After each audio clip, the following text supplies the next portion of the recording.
Hello friend, good afternoon. সবাই কেমন আছো? আশা করি যেন ভালো আছে। আমি গীতা তো ভালোই আছে। ভালো যেতে আছে, আবার এসে এসেছি তোমাদেরই সামনে। এখন আসি আসল কথা, কী কারণে এসেছি। বাঙালি মানে কোনো কিছু একটা হয়েছে আর তার পিন্ডি চটকানো হবে না, শুধু এক গোষ্ঠীর না, 14 গোষ্ঠীর পিন্ডি চটকানো হয়। তবে এই পিন্ডি চটকানো থেকে আমি গীতাই মানে বাদ পেয়ে গেলাম সত্যি। এখন আমি নিজেকে নিজে মানে ভাবছি, আমি কি করলাম? সবাই তো অনেক কিছু করে নিল, আমি কী করলাম? আমি তো কিছুই করতে পারিনি, বা কেন করলাম না সত্যি। গত 2 দিন আগে শিল্পা শেঠি এসেছে আমাদের ত্রিপুরায় যে। আর এই কথাটা মোটামুটি 8 থেকে 80 মোটামুটি সবাই জানে। হ্যাঁ, ভালো কথা। আর প্রত্যেকটা কন্টেন্ট ক্রিয়েটর তো অবশ্যই জানে, তার সঙ্গে আমিও জানি একটু একটু, মানে কবে আসবে, কখন আসবে, ওই কথাটা মোটামুটি জানি। শিল্পা শেঠি এসেছে, খুব ভালো কথা, মানে গর্বের বিষয় আমাদের ত্রিপুরায় যে এত বিখ্যাত একটা মানুষ এসছে। এটা তো গর্ব না করার মতো তো কোনো কিছুই নেই। মাতাবাড়িতে গেছে।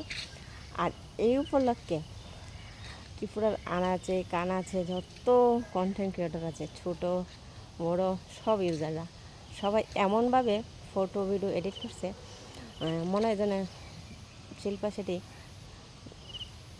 ত্রিপুরেশ্বরী মায়ের মন্দির দর্শন করতে আসেনি, এসেছে প্রত্যেকটা কন্টেন্ট ক্রিয়েটরের সঙ্গে দেখা করতে। তার এত সুন্দর করে ভিডিও ফটো এডিট করছে, কোনটা আসল ভিডিও কোনটা নকল ভিডিও বা শিল্পা শেঠি কী বলেছে সেটা বোঝা মুশকিল। মানে এতই একটা অসুবিধায় পড়ে যাচ্ছে, কোনটা আসল কোনটা নকল এটাই বোঝা যাচ্ছে না। তো এইরকম সবাই বলছে আমার সঙ্গে দেখা করতে আসছে, এ বলছে আমার সঙ্গে দেখা করতে আসছে, হে বলছে আমার সঙ্গে দেখা করতে আসছে। সত্যি মানে ভাবলে অবাক লাগে, মানুষ কেমন না, মানুষ কেমন। হ্যাঁ, এটা একটু ভালো ব্যাপারটা কিন্তু আমার কাছে ভালোই লাগছে। কারণ এত বড় একজন সেলিব্রিটি মানুষ আমাদের ত্রিপুরা রাজ্যে এসেছে, আদৌ কার সঙ্গে দেখা করছেন স্বয়ং ঈশ্বরে জানে, আর শিল্পা শেঠি নিজে জানে কার সঙ্গে দেখা অলরেডি তিনি করেছেন। কিন্তু প্রত্যেকটা মানুষই তার সঙ্গে দেখা করেছে, ভিডিও পোস্ট করছে, ছবি পোস্ট করছে। তো মাঝে মাঝে আমার না এমন হাসি পাচ্ছে, আমি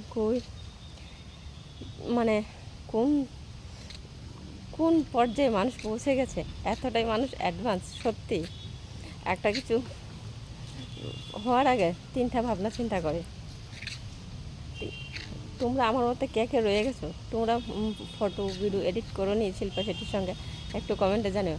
কিন্তু আমি কিন্তু করিনি, আমার দুর্ভাগ্য, আমি সময় পাইনি। আর তাছাড়া আমার একটু ইন্টারেস্ট কম ছিল।